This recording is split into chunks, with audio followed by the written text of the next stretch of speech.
Could you tell us a little bit about how you got interested in the borderline and how you came to understand what it was about?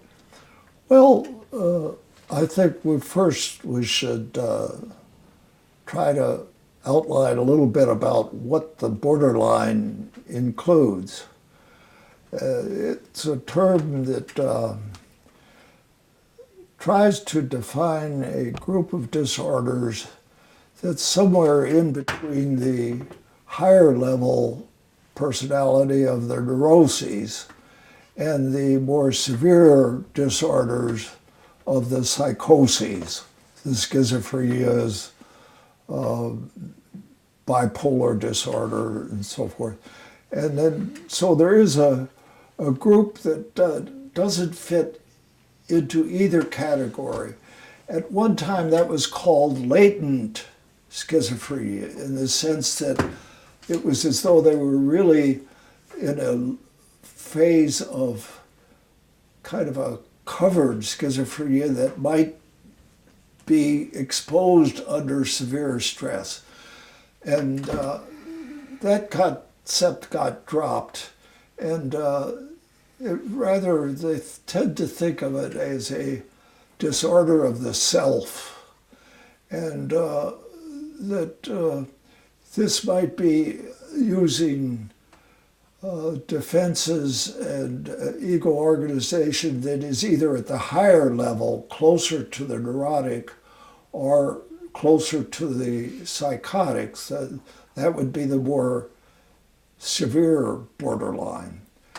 But it was a group that seemed to be characterized by being disorganized if there was some lack of structure in their life.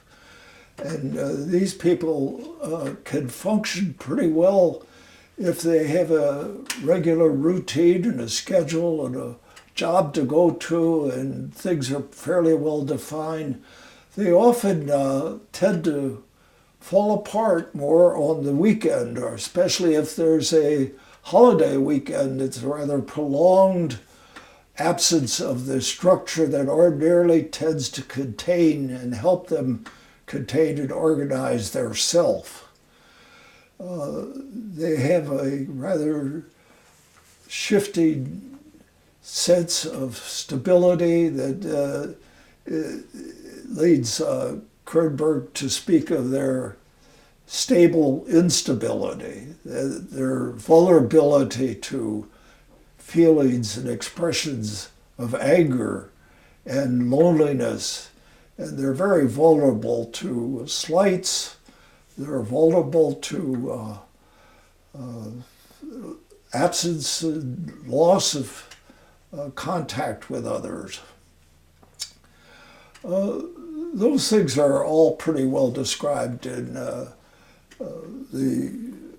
object relations theory of the borderline personality.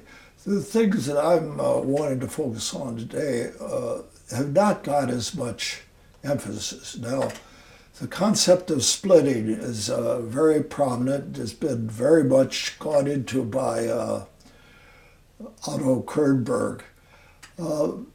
Usually people think of splitting as being in the extremes of seeing things in terms of either good or bad. And they see people either as for me or against me. And they see their experiences in a dichotomy that way. I've been more impressed by expanding that concept into all or none thinking, in which the good and bad is just one example of it. But there are other kinds of all or none. The person who cannot stand waiting for something. If I don't get it now, I'll never get it. It's now or never.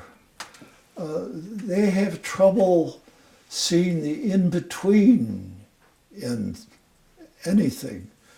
What we call ambivalent, to be able to see two different things contrasting as aspects of one thing.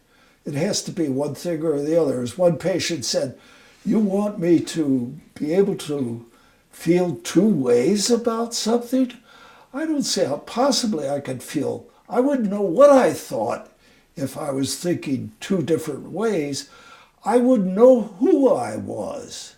There we get to the nub of it. This loss of sense of self and who they are, because they can't grapple with the conflict. They grapple with it by defending it with the extreme all or none. And they have trouble with tasks, breaking them down into manageable steps and parts. They're just overwhelmed. It's just catastrophic. They immediately, oh, I got Christmas, I can't stand it. And then if you work with them and help them understand that this is part of their all or none thinking, they can then be coached into approaching problems by looking at the various aspects of it and teasing it apart and see what they can tackle and what they can dismiss. They have trouble with negotiations. They keep things unconflicted by keeping them separate. We had a president who wanted to strongly believe in the rule of law, and that the rule of law was the foundation of our civilization. At the same time, he could order a break-in at the Daniel Ellsberg's office. Those are two conflicting, mutually incompatible ideas. But if they're kept apart, they can be dealt with in such separation. So one can help the patient define his all or none thinking. In fact, I remember interviewing one patient for a one-way interview and outlining the ways that he, in our interview so far, they had approached things in an all or nothing way. He said, I agree with you 100%, which confirmed this way of being unable to weigh it and think it and decide, well, maybe you got a point here or there. They can't do that. It's all or nothing and very extreme.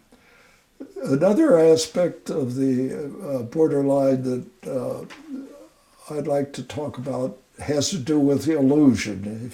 If we're going to get back to Winnicott, who talked about the transitional object and in development, and when he talked about the transitional object, it was transitional on its way from being very personal to being realistic.